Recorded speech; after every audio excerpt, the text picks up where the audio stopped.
Hello everyone, it's John here of Shadow Gaming, here to give you guys a Fury Warrior guide to the current live patch of Mists of Pandaria, which is 5.0.5, I believe.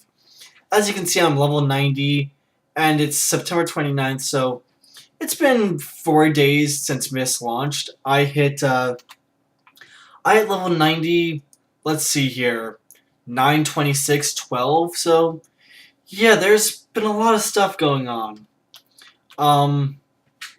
So let's just get right down to it. I'm assuming some of you guys have checked out my previous video, but I'll still go over everything, anyway. As you can see right now, I'm just about raid ready as far as stats go. I'm at 7.48% chance to hit, 6.59% expertise, 17.99% mastery, and 13.76% crit. As far as stat weights go, it's obviously hit and expertise to 7.5% each, and then crit outweighs mastery slightly for Fury or Titan's Grip Fury. I've yet to do single-minded Fury, mainly because I've yet to have one-handers drop. I've lately been seeing like agility stuff and caster stuff, and two-hand swords and axes that I have no use for because I pretty much have the same. So I'll just go ahead and hover over my gear real quick here for you guys. As you see, I did reforge, mastery and crit into hit and stuff. Pretty much do that at your discretion based upon which one you think is more valuable to you. As far as both crit and mastery go, as I said, for Titan's Grip, mastery pulls, my previous video at least said this, mastery does pull slightly ahead, but you may see yourself getting more crit rating versus mastery. So yeah, crit does take a little more precedence over mastery right now, just because if you can't crit, you're pretty much SOL as far as getting, good procs for your Raging Blow, instead of just forcing it. So yeah, as you can see, I've got, pieces that mostly have mastery crit, mastery crit, crit haste. I reforged the haste into expertise because, quite frankly, I need it. And you actually see my gem right here, 80 strength, 160 hit, because, again, we need the hit. It's a ton of hit rating we need. I'll go over, I believe, the precise hit rating here in just a minute. Hit crit. As far as weapons go, for Titan's Grip at least, weapons really don't make that big of a deal, because all the weapons do the same amount of damage, they just have different stats on them. Like, right here you see my axe has expertise and crit on it, and my sword has expertise and mastery. So I'm getting a good mix out of both on just those two weapons. So, yeah, but as you saw, they do the same amount of max end damage. 14,198 max damage, 14,198 max damage. Same DPS, same everything, it's just different stats right now. That's really it. Haste, crit, reforged to hit, so on and so forth. You guys get the idea at least. Now, I want to go over this real quick. The Greenstone Seal of the Landslide. Pretty much this is like the Alakir loot back in Kata. I got this from doing a random scenario. This came out of my let me see if I can find it right here for you guys. My cache of treasures. It was a random drop out of that. So, I believe, anyway, right now, this is one of the best rings a warrior can get. I've yet to see it listed on, like, any website, but I believe this is one of the best rings a DPS warrior can get. It gives us strength, stamina, hit, expertise. 4 sets we definitely need, and has a plethora of all 4 of them. So, yeah. This, I believe, is our best in slot, well, one of our best in slot trinkets right now anyway. It's got 847 strength, which is a pretty big deal, and that, crit is a pretty big deal too. Great, given it's a chance on hit, but it's still a pretty big deal. And this I got because I figure you can't really go wrong with, I mean, yes, you get no other stats other than, 3 cogwheels, but really, you can't go wrong with 3 secondary stats of your choice. I chose expertise, hit, and crit because I knew those were stats I was going to need. I can easily ask my buddy to craft me a mastery one instead of a crit one, and I'll change that out. But I think I'm doing pretty good with the crit right here because I need the crit, as you guys can see. And as you also saw, some of my gear is gemmed rather. I haven't really put enchants on them because I really haven't had the time to do much of anything. So yeah, that's pretty much our my gear and how it looks like. I went over the stat weights. Yeah, don't get haste if possible. Obviously, I think one or two pieces that sites say are best in slot have haste, but whatever you do, try not to get haste. If you have to get haste, reforge the haste into a better stat, whether it be mastery, crit, hit, or expertise. Reforge the haste into one of those. If you can't, like say it's got like these gloves right here, it's got haste and crit, I reforge the haste to hit. So that's your discretion on that one, whatever you need most. So that's as far as gear and stat weights. As far as talents, we see I still got Juggernaut.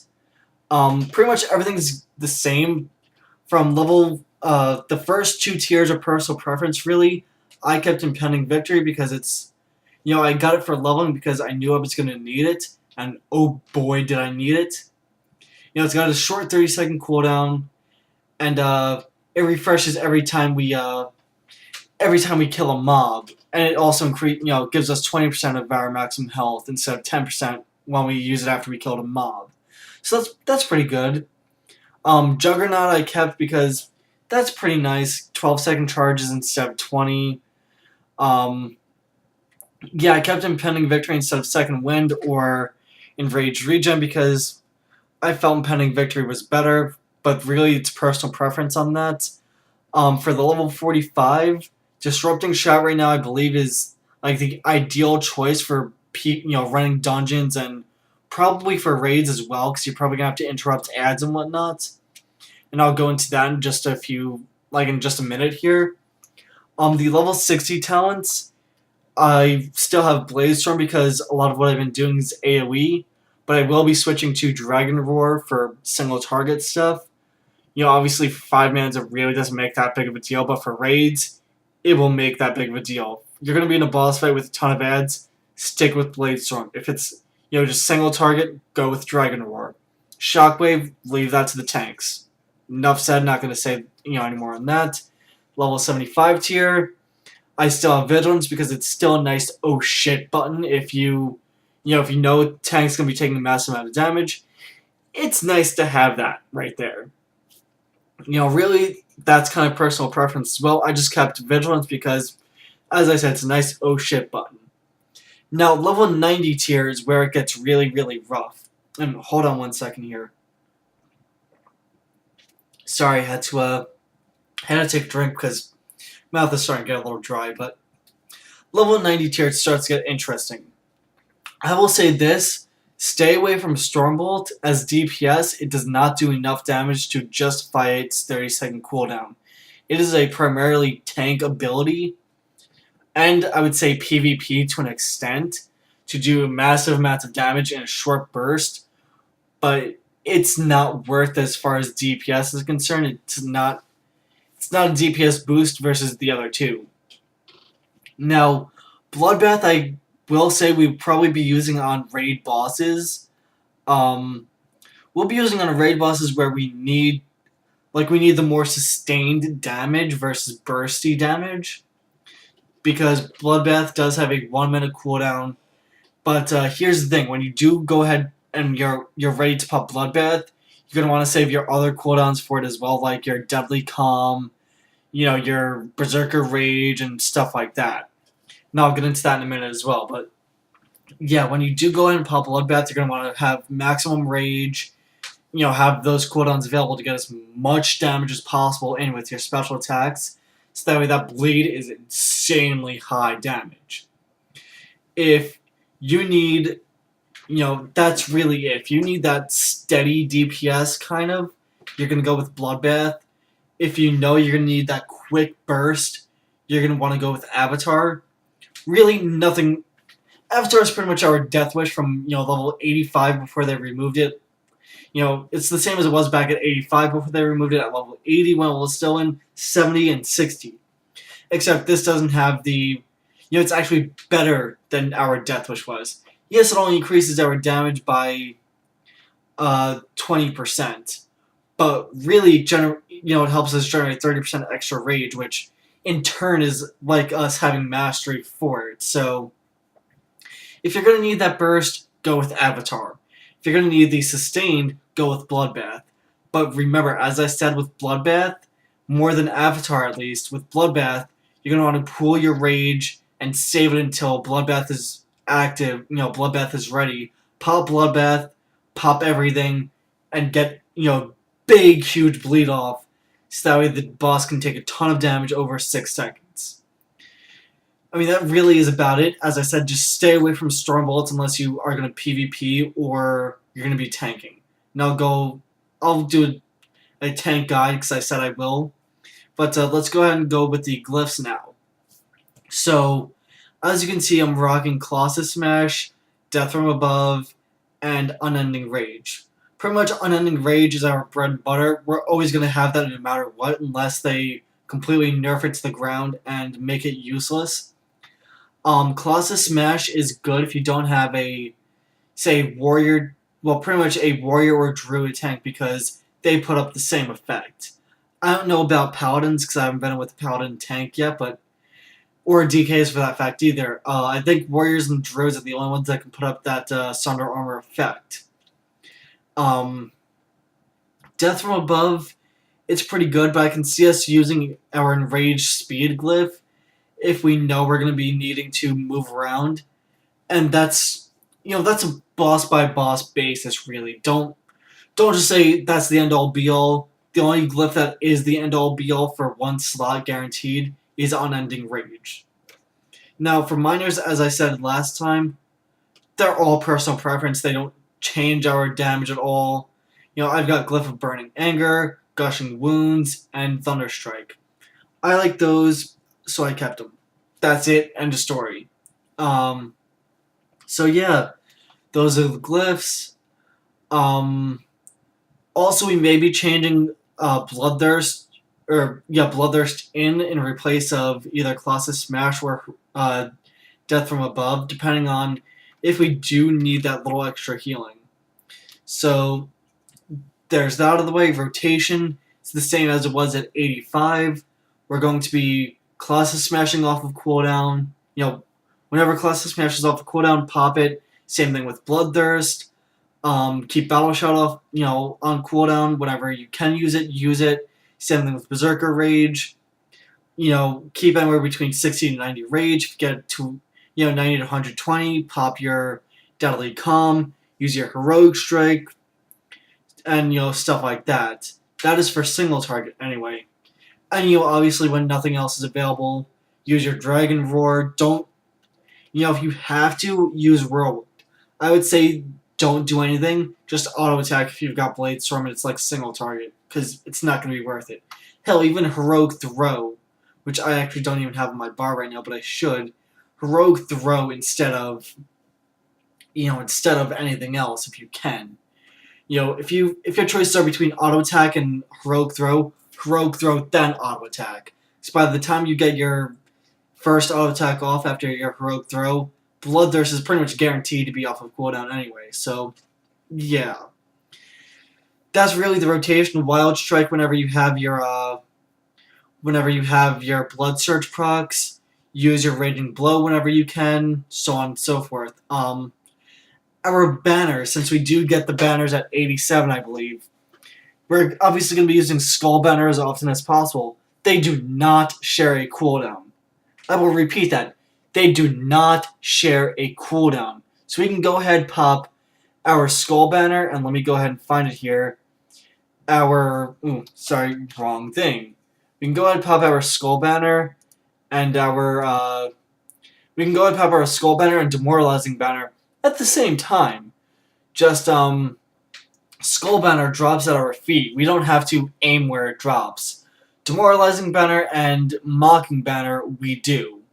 Just be forewarned with that, but we will definitely be using Demoralizing Banner pretty much on cooldown whenever the tanks need it. So that's going to be another raid CD that we're going to be using as well. That's it for our that's it for single target DPS anyway, and boss DPS. For AoE, you know, really it's going to be Whirlwind and Cleave and Bloodthirst as much as possible. That's it. You know, Heroic Leap in and do whatever for AoE. AoE's whatever. As far as gemming goes, let me touch on that real quick again. Gemming, we're going to be using hybrid gems, not as much as the, not as much as, say, the pure gems. Because as you can see right here, the pure red gems got 160 strength right now. The hybrids got 60 strength, 120 crit rating. The normal crit gem, I believe, is like 240 or something. They really, really want us to emphasize getting our crit and our secondary stats up versus our primary stat, which is strength. I mean, as you can see, I'm sitting here at 11,002 strength. You know, I'm not hurting on strength at all. So we're going to be using a lot of hybrid gems, a lot of pure like crit, mastery, or pure hit gems. I just went ahead and got with this, it was pretty much, I had a gem on me anyway. It was like, whatever. So I got 60 crit rating out of that, which, as you can see, 60 crit rating is nothing, really. With this one, I put in 80 strength, 160 hit, and I got another 60 strength, or 80 strength, 180, or 160 crit, got another 60 strength out of it. And I did go ahead and get my meta socket here, because this is best in slot helm until raid. So I was like, fuck it. Our best in slot meta gem is still the Reverberating, but is the Reverberating Primal Diamond. So just be forewarned of that, and I do have Inscribed Tiger Opal, which that is the green cut or green quality orange gem, which, as you see, is 60 strength, 120 crit rating. So yeah, again, we're gonna be using a lot of more hybrids than pures. Just be forewarned of that. I don't have anything enchanted right now because it's rough getting enchants 4th day of launch. So yeah, I'll go ahead and do this for you guys as well, because I know a couple of people were wondering. First of all, I have all my CDs into one button, which I'm actually going to put my skull banner here now, which I should be able to just type in skull banner / cast skull banner. So that should, in theory, pop my recklessness, my berserking, and skull banner. So that's a nice little macro to have. Yeah, that just pops everything all at once, gets everything out in one shot, so you don't have to worry about it. Then I've got Bloodthirst, which it's got modifiers for everything, so that way when I've got this going on down here in my bottom bar, I can still Bloodthirst no matter what's going on. And now I'll go into that with my next macro. Colossus Smash, Heroic Strike, and Cleave in the same macro. So, as you can see, no modifier in the macro, it's Heroic Strike. Alt modifier, it's Cleave. Shift modifier, it's Colossus Smash. Which means if I hold any shift down on my bar, or on my keyboard rather, it changes to Colossus Smash. But my Bloodthirst stays the same. So there's that. Right here we've got Charge Hamstring, which I've talked about in my other video, which is you cast it once, when you're far enough away, it'll charge, hit it again, you'll hamstring if you have enough rage.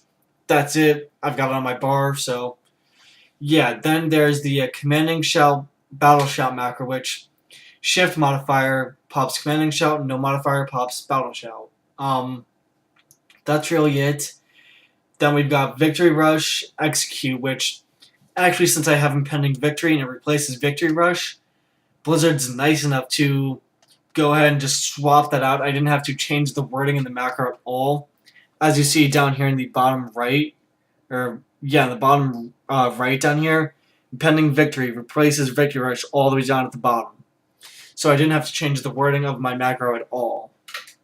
But as you do see, no modifier to execute, shift modifier to victory rush slash impending victory, and then modifier alt is executes. That way, if I'm holding alt down to say cleave and execute at the same time, I can do that.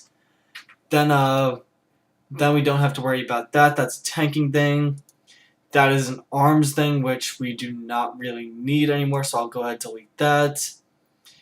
And then right here, Cleave and Thunderclap, it's pretty useful as DPS, but you don't really have to use it unless it's an AoE pack, or you need your demoralizing roar on it, or weakened blows rather, which, it's a good replacement instead of us throwing down our demoralizing banner, but whatever. Vigilance right here.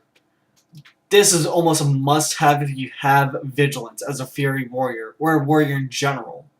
If you have Vigilance, make sure if you are going to be in a rotation that uses your cooldown, please put Vigilance on a macro to cast it on your focus. It'll save you a lot of time.